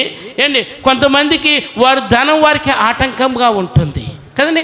ఎందుకు ప్రభువు నీ ధనమమ్మి బేదలకిచ్చి నన్ను వెంబడించుము అనే మాట అంటే ఆ ధనము ఉండటమును బట్టి, ఏమండి, ఆ ధనము ఉండటమును బట్టి దేవుణ్ణి వెంబడించలేకపోతున్నాడు. అర్థండి. దాన్ని ఆటంకాన్ని తొలగించాలి. ఇంకా మీకు బాగా అర్థం అవ్వాలంటే పరిశుద్ధ గ్రంథములో ఏలియా ప్రవక్త తెలుసు కదండి మీకు. ఏమండి, ఏలియా ప్రవక్త యొక్క శిష్యుడు ఎవరు? ఏమండి, ఎవరు? ఎలీషా కదండి. జాగ్రత్తగా గమనించండి. ఎలీషాని చూసినప్పుడు ఎలీషా ఏం చేస్తున్నాడండి? పొలము దున్నుతున్నాడు. ఏం చేస్తున్నాడండి? పొలము దున్నుతా ఉన్నాడు. జాగ్రత్తగా గమనించండి. అతను పొలము దున్నుతా ఉంటే ఏలియా వెళ్ళి నన్ను వెంబడించు అని పిలవగానే ఎలీషా అన్నాడు, అయ్యా తప్పకుండా నేను వెంబడిస్తాను. నేను వెంబడించడానికి ఏ పొలాన్ని నమ్ముకున్నానో, ఏ ఎడ్లని నమ్ముకున్నానో, ఏ నాగలని నమ్ముకున్నానో వాటిని నేను విడిచిపెట్టి మీ దగ్గరికి వస్తాను, కొంచెం సమయం అన్నాడు కదండి. గమనించండి, అప్పుడు వరకు అతడు పొలాన్ని దున్నుతున్నటువంటి ఎలీషా ప్రవక్త ఏ ఎడ్లతో అయితే దున్నుతున్నాడు, ఏ నాగలతో అయితే పొలాన్ని దున్నుతున్నాడు, నాగలని ఎరగొట్టినాడు, ఎడ్లను వధించాడు, విందు చేసినాడు, అందరికీ పంచిపెట్టాడు. మరలా ఈ నాగల నాకు కనపడకూడదు, మరలా ఈ ఎడ్లు నాకు ఉన్నాయని ఆశ నాకు ఉండకూడదు, వాటిని పూర్తిగా తీసివేసినాడు. వెంటనే వెళ్ళి ఏలియా ప్రవక్తను వెంబడించినాడు. అర్థమైందని మీకు? ఏమండి, ఏ పొలాన్ని, ఏ ఎడ్లను, ఏ నాగలని అయితే అతనికి ఉన్నాయో వాటిని ఆ రోజుతోనే తీసివేసిండి అన్నాడు. ఏలియా ప్రవక్త అలాగని చెప్పలేదు. అర్థమైంది మీకు? ఏలియా ప్రవక్త అలాగని చెప్పలేదు. నువ్వు వచ్చి నన్ను వెంబడించు అన్నాడు అంతే. నువ్వు వచ్చి నన్ను వెంబడించు అన్నాడు అంతే. ఆ ఒక్క మాటకి అడ్డంకముగా ఒకవేళ ఎడ్లు ఉండుంటే, ఒకవేళ ఈ నాగలు ఉండుంటే, మరలా ఏదైనా నిన్ను వెంబడించే సమయంలో ఏదైనా నాకు కష్టం వస్తే, మరలా నాకు ఎడ్లు ఉన్నాయే, మరలా నాకు నాగలు ఉందే, మరలా నాకు పొలం ఉందే అని వెనుదిరిగి వచ్చే అవకాశం ఉంటుంది కనుక అది లేకుండాట్లుగా అతడు తీసివేసినాడు. గమనించండి నా ప్రియమైన సహోదరి సోదర, ఈరోజు నీకు శాశ్వతమైనది, ఈరోజు ఏది నీకు ప్రాముఖ్యమైనది అని నువ్వు గ్రహిస్తే దానికి విలువనిచ్చే వ్యక్తిగా ఉండవు. ఈ యొక్క యవనస్తుడికి ప్రభు చెప్పున్నాడు, అంతా బాగానే ఉందయ్యా, నీకు ఒకటి కొదువుగా ఉన్నది. అక్కడ అదే మాట చూస్తున్నాం కదా, యేసు అతన్ని చూసి అతన్ని ప్రేమించి నీకు ఒకటి కొదువుగానున్నది, నీవు వెళ్ళి నీకు కలిగినది అంతయు అమ్మి బేదలకిమ్ము, పరలోకమందు నీకు ధనముకలు. అండ్ ఇందాక యాకోబు పత్రికలో నీ బంగారము నీ వెండి నీ మీద సాక్ష్యం చెప్తాయి. అర్థందా? నీ బంగారము నీ వెండి నీ మీద సాక్ష్యం చెప్తాయి. ఏమని? నీవు ప్రభువుని కంటే నీ బంగారాన్ని ప్రేమించా, ప్రభువు కంటే నీ వెండిని ప్రేమించా, అది తుప్పట్టేసింది, ఆ తుప్పే నీ మీద సాక్ష్యం చెప్తాయి. దేవుని రాజ్యాన్ని నిరాకరించుకున్నా, ఈ బంగారాన్ని ప్రేమించి వెండిని ప్రేమించి వాటిని వెంబడించా, అవి నిన్ను నిత్య జీవంలోనికి నడిపించేది ఆ ప్రభుని వెంబడించడానికి ఆటంకంగా ఉన్నది తొలగించుకోవాలి. నా ప్రియమైన సోదరి సోదర, ఈరోజు సంఘంలో ఉండి ప్రభుని అనుసరిస్తున్న మనకి చాలా ఆటంకాలు ఉన్నాయి. ఎవరికి తెలియదు అనుకుంటున్నారు. ఒకవేళ మనుషులకి తెలియకపోవచ్చు, సేవకులకి తెలియకపోవచ్చు, కానీ మనసాక్షికి తెలుసు, పరమందు ఆశీనుడ దేవుడికి మరీ బాగా తెలుసు. ఆయన్ని కళ్ళు కప్పలేం కదా, ఆయన్ని మోసం చేయలేం కదా, కనుక మనమే ప్రభు ఎదుట యథార్థముగా తెరిచిన పుస్తకం వలె మనం ఒప్పుకుని విడిచిపెట్టుకోవటం మనకి మేలైనటువంటిది. అందుకొరకని ప్రభు వారు ఇక్కడ చెప్తూ అంటున్నటువంటి మాటను మీరు చూడండి. కింద 26వ వచనం చదవండి. ఇప్పుడు 10 మార్క్స్ వార్త 10:24 ఆయన మాటలకు శిష్యులు విస్మయం పొందిరి. అందుకు యేసు తిరిగి వారితో ఇట్లనెను, పిల్లలారా, తమ ఆస్తి యందు నమ్మిక ఉంచువారు దేవుని రాజ్యములో ప్రవేశించుట దుర్లభము.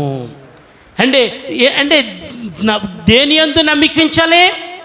నమ్మిక అనేది ఒకరి మీదే ఉండాలి. అర్థమవుతుందండి?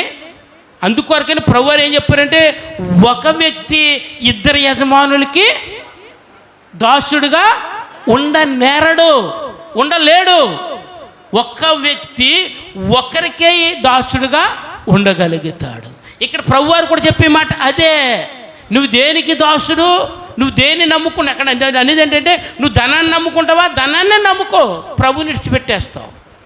రెండిట్లు నమ్ముకోలేవు, ఒక్కదాన్నే నమ్ముకోవాలి. నువ్వు దేన్ని నమ్ముకుంటే దాన్నే నువ్వు నమ్ముకోవాలి. అందుకొరకనే ఇందాక మనం చదివినటువంటి అంత్యకాలంలో అపాయకరమైన కాలంలో వచ్చినని ఎరిగి మనుషులు ఎలయనగా ధనాపేక్షకులు కదండి, స్వార్థప్రియులు, ధనాపేక్షకులు అనే మాట చూసగలుగుతున్నాం. ఈరోజు దాన్ని ప్రేమించేవారు ఏమండి దేన్ని విడిచిపెట్టుకుంటారంటే దేవుని యొక్క నిత్య జీవాన్ని, దేవుని యొక్క నిత్య రాజ్యాన్ని పోగొట్టుకుంటున్నారు. నా ప్రియమైన సోదరి సోదర, మీరు అనుకోవచ్చు నాకు ఇంకా చాలా వయసు ఉంది, నాకు ఇంకా చాలా సమయం ఉంది, నేను చాలా కాలం బ్రతుకుతాను, ప్రభు రాకడప్పుడే రాదలే అని అనుకుంటున్నావేమో సుమా. అర్థమవుతుందండి? చాలా త్వరగా గతిస్తున్నాయి దినములు. మన పోకడే ముందు కావచ్చు, దేవుని రాకడే జరగవచ్చు. కానీ నువ్వు రెడీగా ఉన్నావా లేదా ఒక్కసారి నేను నీవే పరిశీలన చేసుకో. అందు గురించని అక్కడ నువ్వు దేన్ని నమ్ముకున్నావో అది నీ మీద సాక్ష్యము పలుకుతుంది. నీ వెండి తుప్పు పట్టి నీ మీద సాక్ష్యం పలుకుతుంది, నీ బంగారం తుప్పు పట్టి నీ మీద సాక్ష్యం పలుకుతుంది. ఆ పరిస్థితి రాకమునిపే నువ్వు దేవుని యందు విశ్వాసం ఉంచి, దేవుని యందు నమ్మకించి, ఆయన ఇచ్చే నిత్య జీవము కొరకు నీ సిద్ధపడి ఉండాలి అని పరిశుద్ధ లేఖనం పదే పదే సెలవిస్తూ ఉన్నది. అపోస్తలుడైనటువంటి పేతురు గారు ఇంకొక మాట అంటున్నారు చూడండి. పేతురు రాసిన మొదటి పత్రిక 1వ అధ్యాయము 5వ వాక్యాన్ని చూడండి ఒక్కసారి. పేతురు రాసిన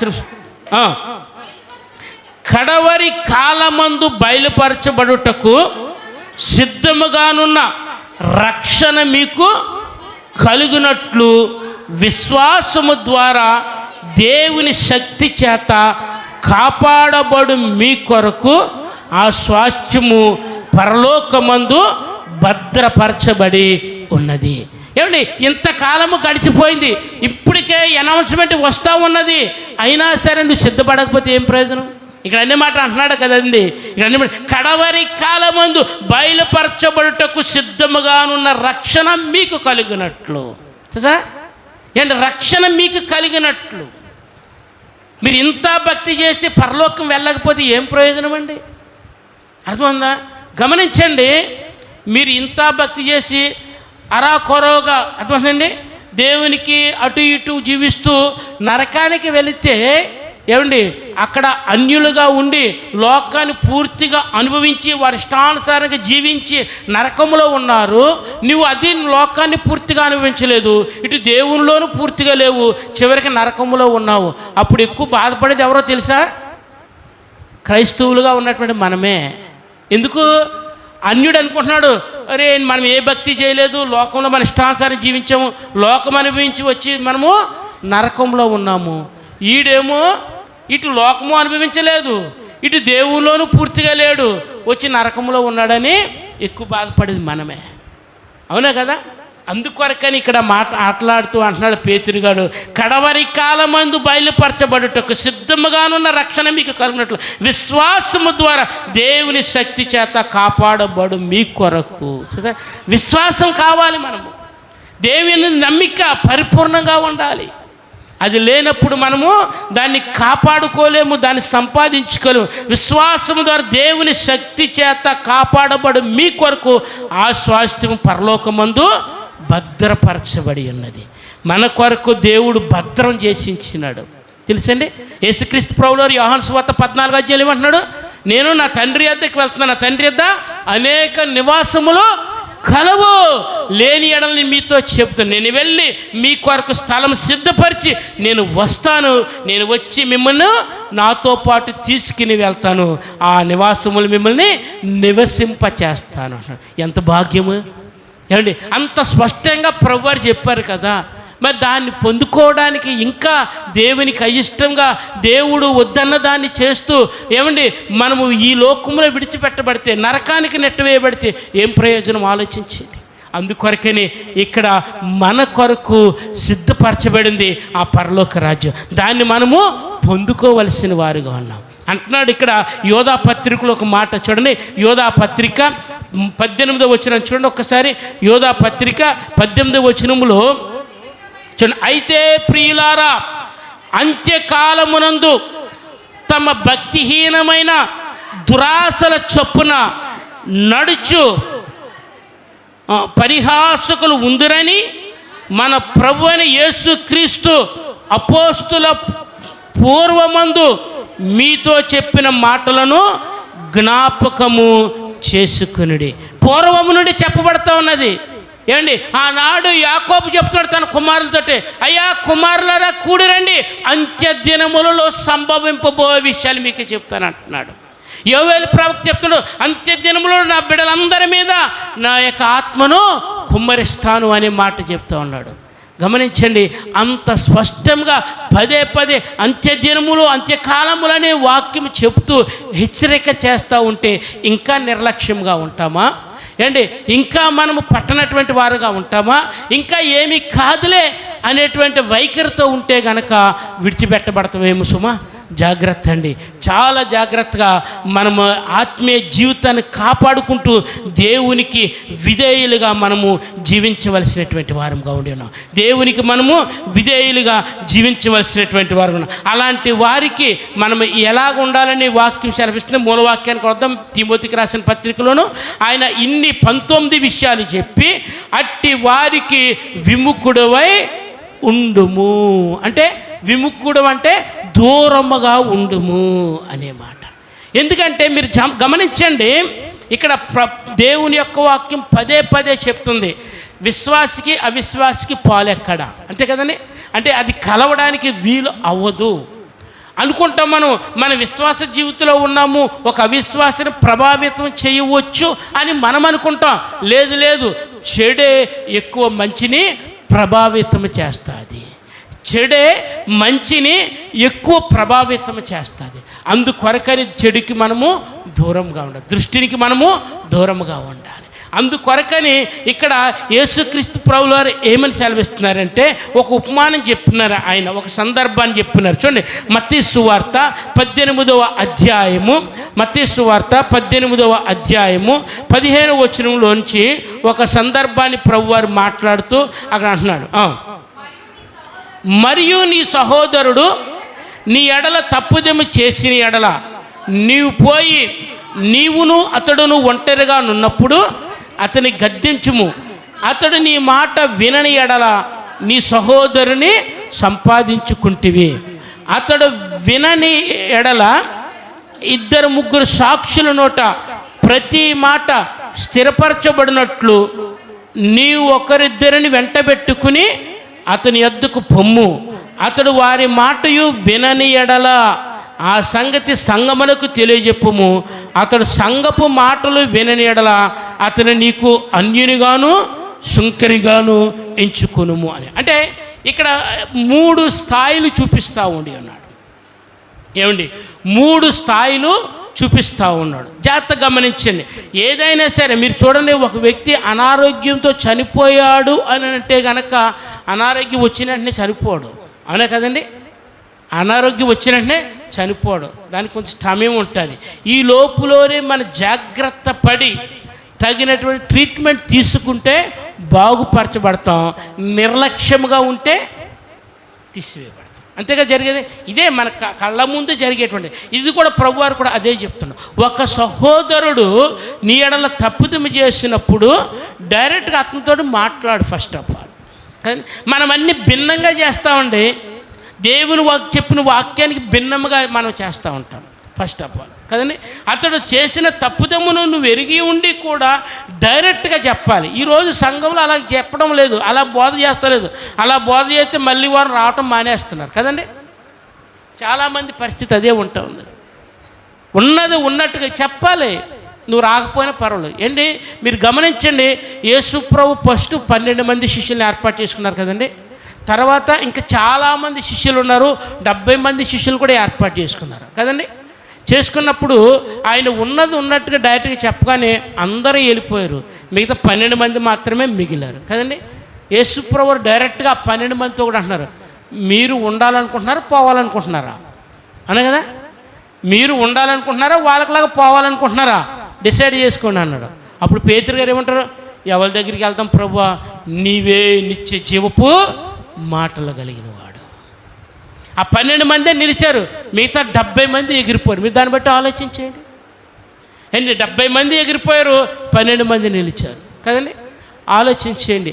ఇశ్రాయేలుల ఐగుప్తు యొక్క బానిసత్వము నుండి, ఐగుప్తు అనే లోకములో నుండి 40 సంవత్సరాల ప్రయాణం చేసి కానానికి ఎంతమంది వెళ్ళారు? 2 వెళ్ళారు. అర్థమండి. 25 లక్షల మంది ప్రయాణం ప్రారంభిస్తే ఆ రోజుని చివరికి వెళ్ళింది 2. అంటే అక్కడ ప్రారంభించిన వాళ్ళు, ఇక్కడికి వెళ్ళిన వాళ్ళు 2. మిగతా మధ్యలో వచ్చి వెళ్ళిన వారు చాలా లక్షల మంది ఉన్నారు. కానీ వాళ్ళందరూ ఈ 40 సంవత్సరాలు పుట్టి పెరిగిన వాళ్ళే. అర్థమైంది మీకు? అక్కడ 25 లక్షల మంది ప్రయాణం ప్రారంభిస్తే 2 మాత్రమే కానానికి వెళ్ళారు. ఈ మిగతా వాళ్ళందరూ కూడా మధ్యలో చనిపోయారు. కానీ మిగతా వాళ్ళందరూ మధ్యలో పుట్టినటువంటి వాళ్ళ మరలా.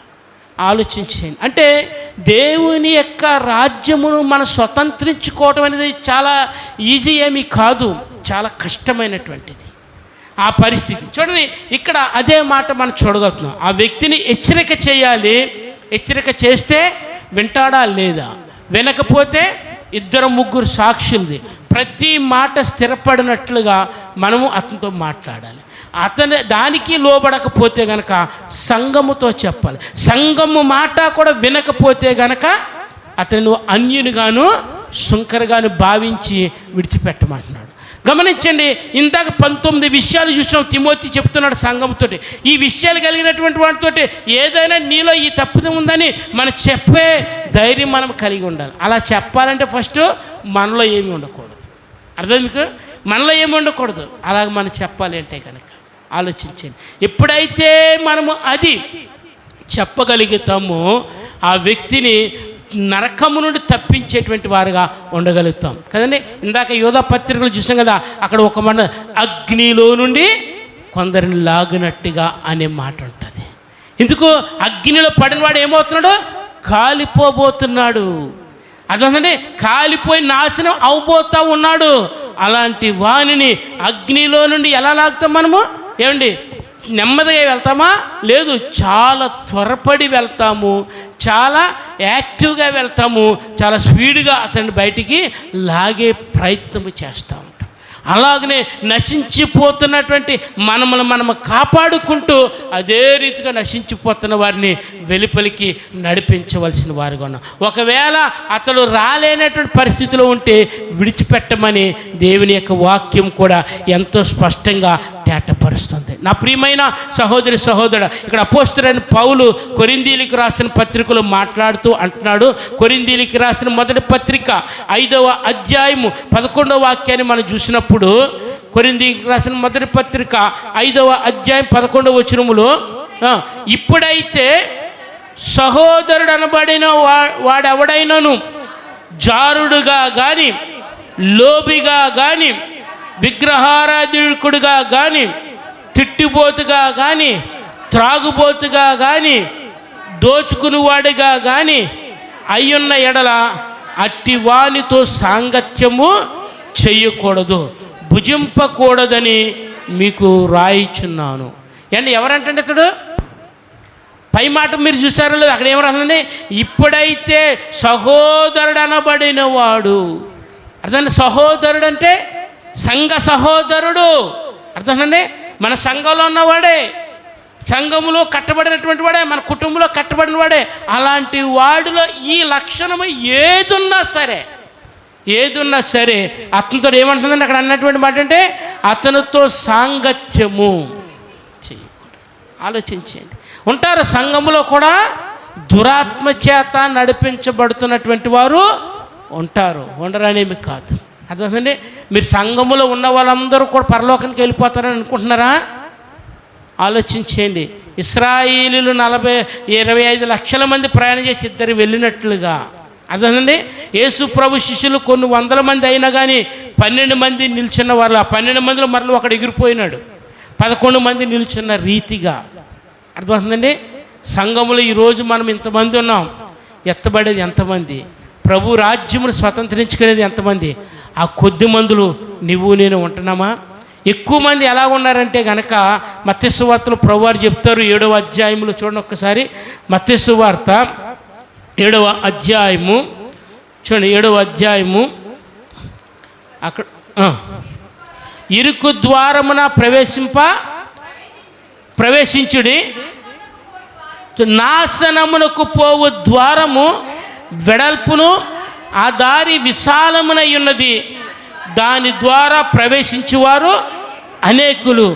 జీవమునకు పోవు ద్వారము ఇరుకును ఆ దారి సంకుచితమునై ఉన్నది, దాని కనుగొను వారు కొందరే. చూడండి, అనేకులు కనిపిస్తున్నారు, కొందరే కనిపిస్తున్నారు. అనేకులు కనిపిస్తున్నారు, కొందరే కనిపిస్తున్నారు. మరి మీరు ఏ గుంపులో ఉంటారు కదండి? భూప్రపంచం మీద ప్రజలందరినీ కూడా వాక్యము 2 గుంపులు చేస్తుంది. అనేకమైనటువంటి వారు, కొందరే. ఆ కొందరిలో మనం ఉండాలి. అదేనండి, ఆ కొద్ది మందిలో మనం ఉండాలి. ప్రభు ఆశిస్తూ ఈరోజు ఈ మాటలతోటి మనల్ని హెచ్చరిక చేస్తూ ఉన్నాడు. బాధపడినా పర్వాలేదు, మనము నరకము నుండి తప్పించబడాలి. అదేనండి, నరకము నుండి తప్పించబడాలి, నిత్య జీవ రాజ్య వారసులుగా మనము కాగలగాలి. ఎప్పుడైతే దాన్ని మనము కలిగి ఉంటామో దేవుని యొక్క రాజ్యాన్ని మనము స్వతంత్రించుకోగలుగుతాం. అందుగురించని వాక్యము సెలవిస్తుంది. అపోస్తలుడైన పౌలు తెస్సలోనికీయులకు రాసిన 2వ పత్రిక 3వ అధ్యాయము 6వ వాక్యం చూడండి. తెస్సలోనికీయులకు రాసిన 2వ పత్రిక 3వ అధ్యాయం 6వ వచనం. సహోదరులారా,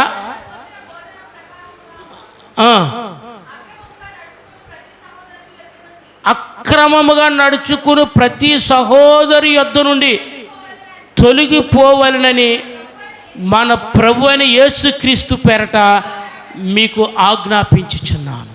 ఎందుకంటే ఏమండి, విశాలమైన ద్వారకంలో వెళ్ళేటువంటి వాడు వాడు ఇష్టానుసారంగా వెళ్తాడు. ఇరుకులో వెళ్ళేటువంటి వాడు అది చూసి ఆడి పరిస్థితే బాగుంది కదా, వాడి నీతి లేదు, న్యాయం లేదు, భయం లేదు, భక్తి లేదు, వాడి పరిస్థితి బాగుంది కదా, మనం నీతిగా యథార్థంగా భయభక్తులు కలిగి వెళ్తే మనకు అన్ని కష్టాలే ఉన్నాయి, బాధలే ఉన్నాయి అని ఎవరు ప్రభావితం చేస్తారు? అర్థమైంది? విశాల మార్గంలో ఉన్నవాడు ఇరుకులో ఉన్నవాడిని ప్రభావితం చేస్తూ ఉంటాడు. కానీ వాక్యము పదే మనకి చెప్తుంది ఏంటంటే, అలాంటి విశాల మార్గములో ఇష్టానుసారంగా జీవించేటువంటి వానికి మనం ఏవాలంటే దూరముగా ఉండాలి అండి. విశాలమైన మార్గం అని దేని చూసిందంటే తన ఇష్టాన్ని తాను నెరవేర్చుకోవటం. అలాగని తన ఇష్టానుసారంగా జీవించేటువంటి వాడు ప్రభు రాజ్యములో ఉండలేడు. ఎవరి ఇష్టానుసారంగా ఉండాలి? ప్రభు ఇష్టానుసారంగా ఉండాలి. చివరిగా ముగించేసుకుందాము. ఇక్కడ లూకా సువార్త 16వ అధ్యాయములో యేసు ప్రభు వారు చెప్పినటువంటి ఆ ఉపమానములు గొప్ప అమూల్యమైనటువంటి సత్యం మనకి తేటపరచబడతా ఉన్నది. ఇక చూడండి 16వ అధ్యాయము 25వ వాక్యాన్ని చూడండి ఒక్కసారి. అందుకు అబ్రహాము, కుమారుడా, నీవు నీ జీవిత కాలమందు నీకిష్టమైనట్టు ఎవరికి ఇష్టమైనట్టు అంట? తనకిష్టమైనట్టుగా ఆలోచించేయండి. తనకిష్టం వచ్చినట్టుగా. చాలామంది నా ఇష్టమండి, నా ఇష్టానుసారం నేను బ్రతుకుతానండి కదండి. పాస్టర్ గారు మాట్లాడినా కానీ, అడిగినా కానీ, గద్దించినా కానీ కూడా నా ఇష్టం అండి అంటాడు. మరలా వచ్చేవారు మానేస్తూ ఉంటాడు. జాగ్రత్త గమనించండి. ప్రతి ఒక్కరికి దేవుడు పై అధికారిని నియమించున్నాడు. చిన్నపిల్లలు తల్లిదండ్రులకు లెక్క చెప్పాలి, నా ఇష్టం అంటానికి లేదు కదండి. భార్య భర్తకి లెక్క చెప్పాలి, నా ఇష్టం అంటానికి లేదు. భర్త దేవునికి లెక్క చెప్పాలి, నా ఇష్టం అంటానికి లేదు. ఇది కుటుంబ వ్యవస్థలో ఉండేటువంటి పరిస్థితి. అర్థమవుతుందండి మీకు? అర్థమవుతుందా? నా ఇష్టం అంటానికి లేదు. ఇక్కడ పిల్లలు తల్లిదండ్రులకి లెక్క చెప్పాలి, భార్య భర్తకి లెక్క చెప్పాలి. భర్త ఎవరికి లెక్క చెప్పాలండి? దేవునికి లెక్క చెప్పాలి. అందుగురించనే ఏదేని తోటలో భార్య భర్తలు ఇద్దరూ పాపం చేసిన తర్వాత దేవుడు వచ్చి ఎవరిని అడుగుతున్నాడు? ఫస్ట్ ఆదామునే అడుగుతున్నాడు. ఫస్ట్ అంతే కదా, ఆదామునే అడుగుతున్నాడు. ఫస్ట్ ఎవరు తప్పు చేశారు? ఫస్ట్ అవ్వమ్మ చేసింది. ఆ సంగతి దేవుడికి తెలీదా? తెలుసు. అయినా లెక్క ఎవరిని అడుగుతున్నాడు? అదే అర్థమవుతుందండి. ప్రతి ఇంటి యజమాని మన దేవునికి లెక్క అప్పచెప్పాలి. గమనించండి, మనం ఎవరికి లెక్క అప్పజే అవసరం లేదు అని అనుకోవడానికి వీలు లేదు. ఇక్కడ ఈ యొక్క ధనవంతుడు, ఈ యొక్క లూకా సువార్త 16వ అధ్యాయంలో ఉన్నటువంటి వ్యక్తి, ఏమండి నేను ఎవ్వడికి లెక్క అప్పు చెప్పలేదు, నా దగ్గర బోల్డ్ ధనం ఉంది, బోలు మంది పని వాళ్ళు ఉన్నారు, నా ఇష్టం అనుకుని తన ఇష్టానుసారంగా జీవించాడు కదండి. తన ఇష్టానుసారంగా తాను జీవించాడు. అందు గురించి అని ఇప్పుడు ఎక్కడ అన్నాడండి అతడు? ఎక్కడున్నాడు? ఆ వాక్య ప్రకారం ఎక్కడున్నాడు? అతను నీకు ఇష్టమైనట్టు సుఖము అనుభవించేటివి, అలాగనే నేను లాజరు కష్టము అనుభవించానని జ్ఞాపకము చేసుకును. ఇప్పుడైతే వాడిక్కడ నెమ్మది పొందుచున్నాడు, నీవు యాతన. 24వ పై వచనంలో కనపడుతుంది, తండ్రివైన అబ్రహామా నా యందు కనికిరపడి తన వేలు కొనను నీళ్లలో ముంచి నా నాలుకను చల్లార్చుటకు లాజరును నేను ఈ అగ్ని జ్వాలలలో యాతన పడుచున్నాను. గమనించండి, అతడు తన జీవితాంతము కొంచెం కూడా కష్టం అనిపించకుండా, కొంచెం కూడా తనకి ఇబ్బంది లేకుండా తన ఇష్టం అనుకున్నది నెరవేర్చుకుంటూ కొనసాగుతూ వచ్చాడండి. చివరికి నరకంలో ఉన్నాడు. దేవుణ్ణి లెక్క చేయలేదు, దేవుని ఎందు భయభక్తులు కనపరచలేదు, భక్తిని లేదు, భయము లేదు, ఇష్టానుసారంగా జీవించాడు కదండి. అంటాం కదా మనం, భయం లేని కోడి బజార్లో గుడ్డెట్టింది అంటారు కదా, అంతే కదా. భయం లేనివాడు ఇష్టానుసారంగా జీవిస్తాడు, భయము భక్తి ఉన్నవాడు దేవునికి లోబడి జీవిస్తాడు. ఇతడు అలాగే జీవించాడు, తన దగ్గర ధనం ఉందని. ఉంటే ధనం ఉండని, ధనం ఉంటే తప్పు అని దేవుని వాక్యం అంటలేదు. అర్థమవుతుంది మీకు? ఏమండి ఇప్పుడు లాజరు ఎక్కడున్నాడండి? అబ్రహాము రొమ్మున. అబ్రహాం ధనవంతుడా కాదా? అబ్రహాం ధనవంతుడా కాదా? ధనవంతుడే, నెంబర్ 1 ధనవంతుడు అబ్రహాం. ప్రపంచంలో కల గొప్ప ధనవంతుడు అతడే. అయినా పరలోకంలో ఉన్నాడు కదా. అది అంటే ధనవంతుడు పరలోకంలో వెళ్ళరని కాదు దాని ఉద్దేశం. ధనవంతుడైన అబ్రహాం కూడా పరలోకంలో ఉన్నాడు, కానీ దాన్ని ప్రేమించలేదు అతడు. దాన్ని బట్టి అతడు అతిశయించలేదు, దాన్ని బట్టి నా ఇష్టం నేను చేసుకుంటానని అనను లేదు. గమనించండి. కానీ ఈ ధనవంతుడు కొద్దే ఉన్నది, అయినా సరే గర్వం, అహంకారం, విర్రవీగిన తనంతోటి నా ఇష్టం అని జీవించాడు. ఇప్పుడు నరకంలో యాతన పడుతున్నాడు. నా ప్రియమైన సహోదరి సహోదరుల, మనలో ఏ ఒక్కరు కూడా ఈ యాతనకరమైన స్థలానికి వెళ్ళకూడదని, అపాయకరమైనటువంటి దినాలు మన ముందు ఉన్నాయని, అలాంటి మనుషులు కనిపిస్తూ ఉన్నారు, స్వార్థపరులు, ధనాపేక్షకులు, బింకములాడు వారు కనిపిస్తూ ఉన్నారు. అలాంటి వారికి మనం దూరంగా ఉంటూ దేవుని యందు భయభక్తులు కలిగి మనం జీవించవలసినటువంటి వారుగా ఉన్నామని దేవుని యొక్క వాక్యము హెచ్చరిక చేస్తూ ఉన్నది. ఏమండి, ఒకవేళ లేదు నా ఇష్టం అంటే నీ ఇష్టం చేసుకో, ఏం పర్వాలేదు. ఏమండి, ఒకానొక దినాన మనం అందరి భూమి నుంచి తీసివేయబడతాం. తీసివేయబడిన తర్వాత మన గమ్యస్థానం ఏమై ఉన్నది? అయితే ఆ పరలోకము, ఆ నరకమే కదా. ఈ రెండు, ఈ లూకా సువార్త 16వ అధ్యాయంలో చూపిస్తున్న ఆ ధనవంతుడు వెళ్ళింది, ఆ లాజరు వెళ్ళినటువంటిది, 2 ప్రదేశాలు మన ఎదుట ఉన్నాయి. కనుక మనము ఈ అంత్య దినములను గుర్తెరిగి, మనకి అనౌన్స్మెంట్ వస్తూ ఉన్నది. ఏమంటే అది మనుషులనే కాదు, ప్రపంచాన్ని చూస్తే తెలుస్తుంది. దేశాల మీదకి దేశాలు యుద్ధాలు, ఎన్ని యుద్ధాలు జరుగుతున్నాయండి మీకు అర్థమవుతుందా? ఎందుకు జరుగుతున్నాయి ఇన్ని యుద్ధాలు? సంవత్సరాల కొద్దీ జరుగుతున్న యుద్ధాలు, మానతా లేదు. మనం ఇక్కడ బాగానే ఉన్నాం, అక్కడ ఎందరో నిరాశ్రలు అయిపోయినారు, ఎందరో తల్లిదండ్రులు కోల్పోయిన బిడ్డలు కదండి. ఆలోచించండి, అనేకమైన విపత్తులు వస్తున్నాయి, వరదలు వస్తున్నాయి కదండి. చివరికి వరదలోనూ నానమ్మ తల్లిదండ్రులు ఇద్దరు పోయారంట, 9 నెలల పిల్లోడు మిగిలాడంట. ఎంత దారుణం ఆలోచించండి. వరదలోనే ఎక్కడ? హిమాచల్ ప్రదేశ్లోనే, మన భారతదేశంలోనే, ఎక్కడో కాదు. అలాంటి పరిస్థితులు మన కళ్ళ ముందు ఉండగా ఇవన్నీ హెచ్చరిక. మనకి ఏంటంటే హెచ్చరిక. మనం ఉన్నటువంటి భక్తి జీవితంలో మన జాగ్రత్త కలిగి ఉంటే గనక నరకం నుండి తప్పించబడి పరలోకం చేరతాం. లేదు అని అంటే కనుక నీ ఇష్టం అంటే నీ ఇష్టానుసారం జీవించు. ఉండేది ఈ యాతనకరమైన స్థలము.